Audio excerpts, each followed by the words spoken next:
สบายดีหลังจากเขาเปิดโปรแกรมขึ้นมาแล้วเอาสิมาเรียนรู้เกี่ยวกับเมนูต่างๆในหน้าตาของโปรแกรมExcel 2013เมนูทำอิฐเลยก็คือไฟล์นี้เป็นโปรแกรมเป็นเมนูที่ใช้เกี่ยวกับการเปิดหน้าใหม่บันทึกแล้วก็เซฟแอดหรือว่าพิมพ์แชร์เอ็กพอร์ตส่งออกเนาะแล้วก็โค้ดก็ยกเลิกโปรแกรม Account นี่ก็เพื่อเข้าไปสร้าง Account ใหม่ Option เพื่อมีการตัวเลือกใหม่ Option เดี๋ยวเราจะมาเขียนไปแต่ละหน่อยอันนี้เรามาแนะนำเมนูคือ เดี๋ยวเราจะมีเมนูโฮมทำอีกเลยเมนูโฮมนี่เป็นเมนูที่ใส่เกี่ยวกับ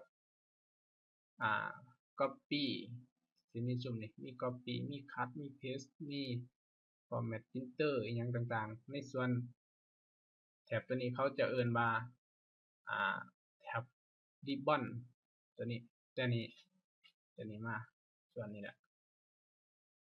ก็เอิ้นแถบ ribbon เนาะพวกนี้เดี๋ยวก็จะมีโปรแกรม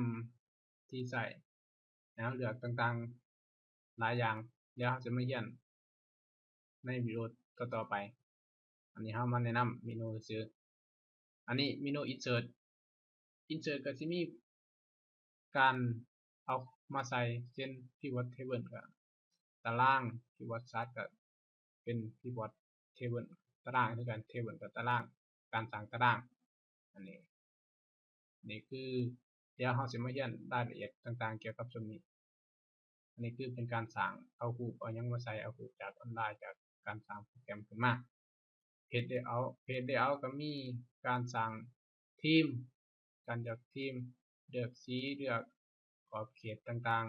ๆพิมพ์แบบจะมีเมนูตัวนี้อันนี้คือเป็นเมนูออปชั่นหน่อยจะมีทุกตำแหน่งทุกเมนูออกมาให้เราเลือกเพื่อในการเลือกครับเมนูฟอร์มูลาก็เกี่ยวกับการใส่สูตรต่างๆเพื่อคำนวณเราคิดได้เดี๋ยวเรามาเบิ่งเมนู Data ก็เพื่อเป็นการสร้างเงื่อนไขต่างๆในการใช้งานมีform access ต่างๆพวกนี้เดี๋ยวเรามาเรียนนำหลังมาเรียนรู้การใช้งานของมันแล้วมารีวิวก็เป็นการเลือก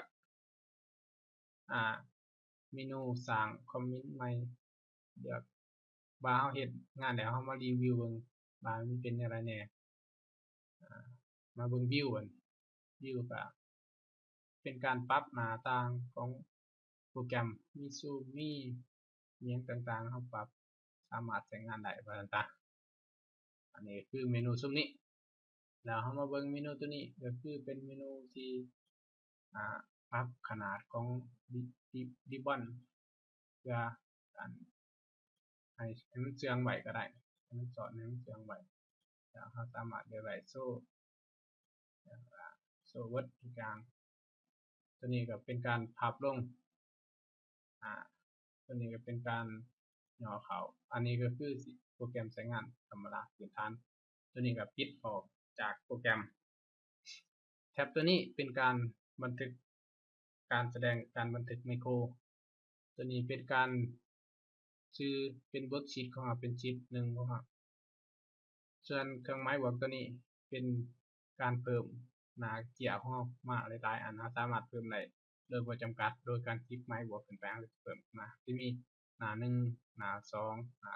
3ถ้าเราอยากเขียนรูปเราก็ใส่เลข1ไว้ลองเบิ่งเลข1เลข2เลข2เลข3เราก็มาคลิกเบิ่งอันนี้หน้า1อันนี้หน้า2หน้า3เราสามารถสร้างได้ตัวนี้ก็เป็นชื่อของมันชื่อของหน้าเราสามารถเปลี่ยนได้ชื่อตัวนี้ โดยการเราคลิกใส่แล้วก็เขียนชื่อได้เลยบัดนี้ตัวนี้เป็นโปรแกรมหน้าต่าง normal พื้นฐานของโปรแกรมเลยตัวนี้เราสามารถปรับ page layout ได้ปรับรูปแบบในการใช้งานเราคลิกใส่เบิ่ง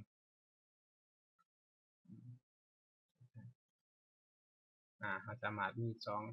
หน้าสองอันว่าจ้ะเป็นแบ่งตัวนี้ก็เป็นแบ่งการใช้งานบ่ให้มีสีเป็นฐานของมันส่วนตัวนี้กลับมาหน้าปกติเป็นการซูมออกซูมเข้าเราอยากขยายโปรแกรมเราก็ซูมเข้ามาเลยเนาะนี่เป็นการเลื่อนลงมาเลื่อนแต่ซูมลงหาถึง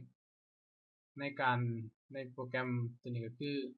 ถ้าเราเฮ็ดงานผิดพลาดแล้วเราก็สามารถundoได้สามารถเซฟได้เป็นแถบเครื่องมือสำหรับการใช้งานด่วนตัวนี้วิดีโอต่อไปเราสิมาเรียนรู้เกี่ยวกับการใช้งานคำสั่งหรือว่า worksheet ส่วนประกอบของ worksheet มันสิมีหยังแหน่